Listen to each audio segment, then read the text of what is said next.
Salve, galera! O brasileirinho não tem um dia de paz. Estava eu todo alegre e pimpão com a visita do Lula na China, pensando: nossa, agora são 50 bilhões de dólares de investimento chinês no Brasil. O Lula fez uma fala sobre o enfrentamento do dólar, que a gente devia ficar independente, e eu fiquei muito feliz com aquela fala também. Estava falando de se reindustrializar o país, transferência tecnológica, e eu fiquei, nossa, finalmente agora estou feliz com o governo Lula. Finalmente ele está fazendo aquilo que é necessário para o Brasil. Eis que surge Fausto Oliveira, destruidor de sonhos, no programa Massa Crítica, que aconteceu na segunda-feira passada, falar sobre um furo de reportagem, sobre uma notícias que ele recebeu de interlocutores que estavam lá e assinaram os acordos e qual o caráter que esses acordos enquadram o Brasil, inserem ele dentro da economia global. Mas antes disso, não esquece de deixar seu like e se inscrever no canal para não perder nada que a gente está fazendo por aqui, viu? Então bora para falar do Fausto aqui para destruir os sonhos de todo mundo. Eu acho possível, entendeu? Eu acho correto que o Brasil se aproveite, né, do desenvolvimento chinês, como já vem se aproveitando, e se aproxime deles e diga, olha, realmente faz sentido largar o dólar nas transações comerciais com os chineses. Até para marcar uma independência tecnológica, econômica em relação aos Estados Unidos, que aqui a gente está tratado como quintal dos americanos, né? Fazer aquela política tipo de Getúlio Vargas, diante da polarização econômica entre China e Estados Unidos, privilegiar o interesse do Brasil, conversando com um e conversando com o outro e barganhando. Faz sentido se aproximar deles no sentido da questão das tecnologias, né? Por exemplo, a visita da Huawei, né, foi uma coisa relevante e interessante. Agora, eu estava com uma interpretação bacana, né, da visita do Lula para a China. Achava que tinha sido uma coisa, vamos dizer assim, todo um grande acerto político, né, uma boa atitude do governo brasileiro. Eu também, Fausto. Rapaz, eu passei o domingo refletindo, falando bem assim, caraca, agora eu acho que o Lula acertou mesmo, né? Tava pensando que ia ser excelente essa coisa do Brasil, até que veio você, Fausto, destruir nossos sonhos. E agora passei a relativizar um pouco isso. E por que passei a relativizar um pouco? Porque eu recebi, né, privadamente, né, uma lista que me parece ser a lista completa, Furo no e Massa aí vou Crítica, colocar. então?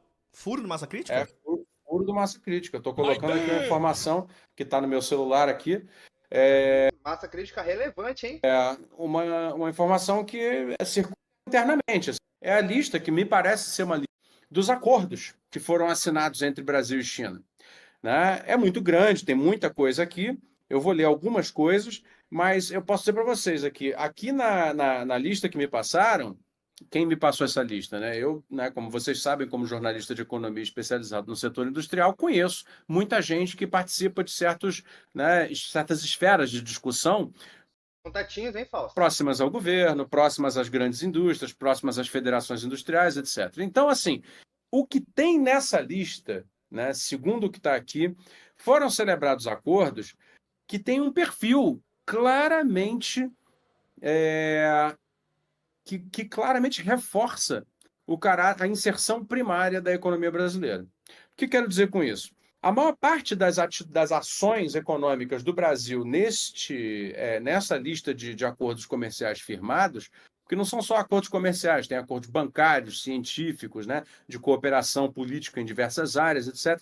Bom, eu tinha visto assim, dois acordos que para mim pareciam muito promissores. Um, aquele que era de parceria do programa espacial chinês aqui com o brasileiro para lançar um satélite, parceria tecnológica, achei muito legal.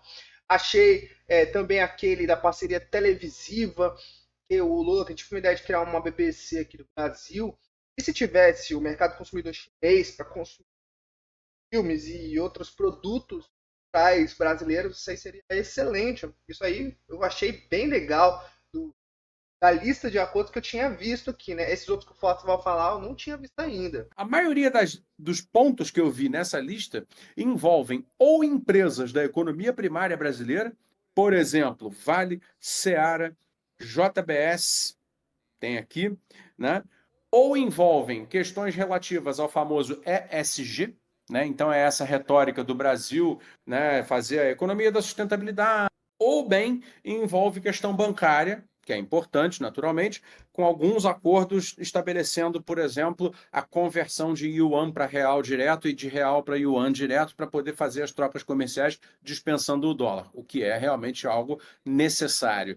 Mas, por exemplo, nós temos pouca infraestrutura colocada nessa lista aqui. Se eu não me engano, Eu pensando que ia sair o projeto aí do trem-bala brasileiro agora.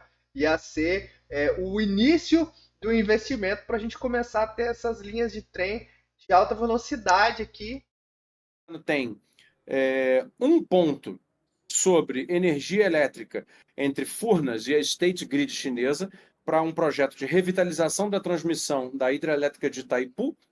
Sem contar que as empresas chinesas, elas têm muito capital investido aqui na infraestrutura elétrica do Brasil. Então, quando eles fazem esse investimento, por exemplo, aí que ele está falando, é em benefício da empresa chinesa que existe, que está atuando e oferecendo lucro aqui no Brasil. Então, não é propriamente para o brasileiro, mas para a China mesmo. Né? Então, não é nem para Itaipu a usina em si, mas é para transmissão. Tem um projeto relacionado de infraestrutura com a Odebrecht Engenharia e Construção, né, que é o antiga Norberto Odebrecht, né, agora é Odebrecht Engenharia e Construção, ligado a Power China e a SET Partners para fazer soluções conjuntas a projetos de infraestrutura no Brasil, ou seja, muito vago, né?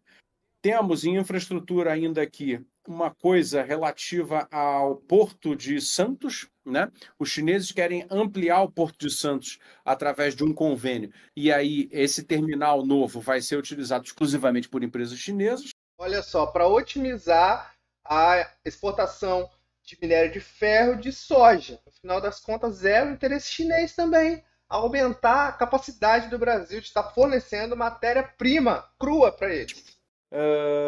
Muita coisa com energia renovável, muita coisa assim com agenda que não é exatamente uma agenda industrializante do Brasil. E, assim, uma carga realmente fenomenal naquilo que o Brasil já é forte. Ou seja, acordos só da Vale do Rio da Vale, não Vale do Rio Doce, da Vale, foram, se eu não me engano, 7. A Vale celebrou 7 acordos na China. Todos eles, né, visando naturalmente transformar a produção de minério de ferro brasileira em maior e mais dentro dos critérios de sustentabilidade, que é a grande preocupação da Vale, e dentro desses acordos, todos os elementos industrializantes, todos os elementos de alto valor agregado vêm da China.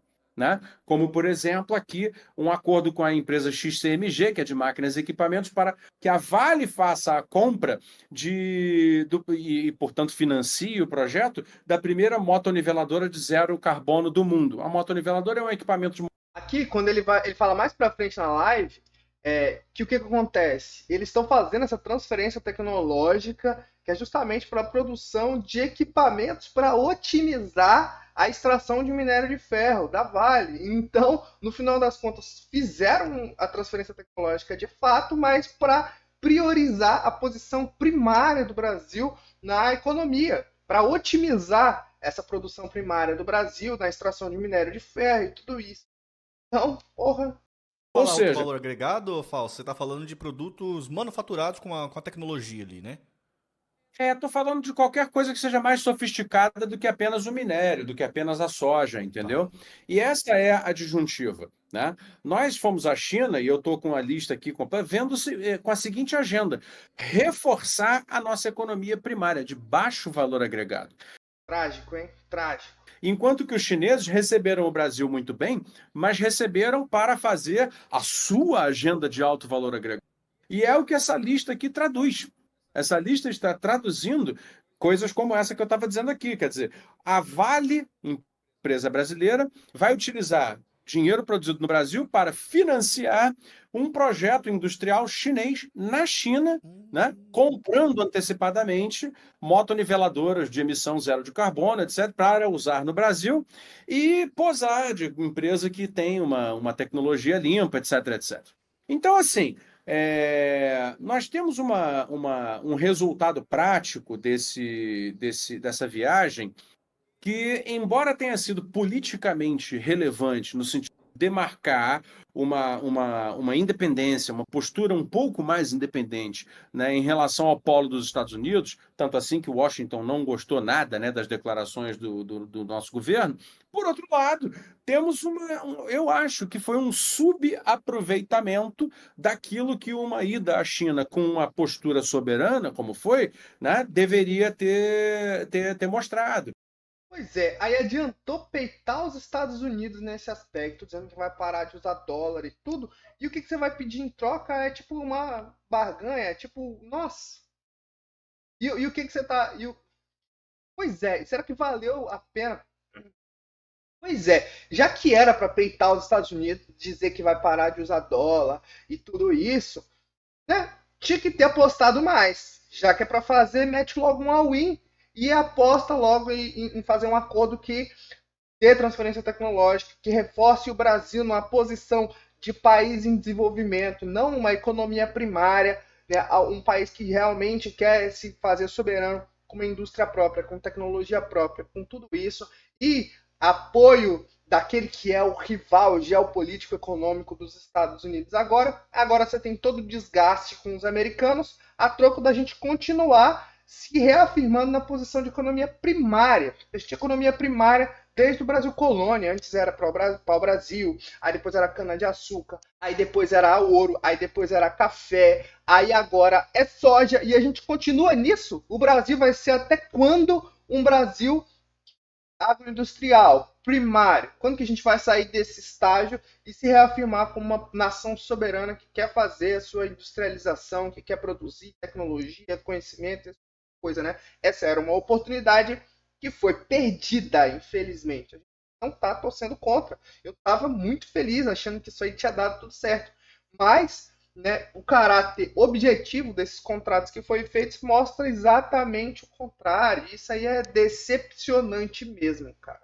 Então era isso que eu queria trazer no vídeo aqui para vocês hoje. Se você gostou, deixa o seu like. Se você não deixou até agora, se inscreve no canal. Se você não é inscrito, divulga e compartilha para todo mundo que está achando que o Brasil vai voar de vento em popa com essa coisa da China.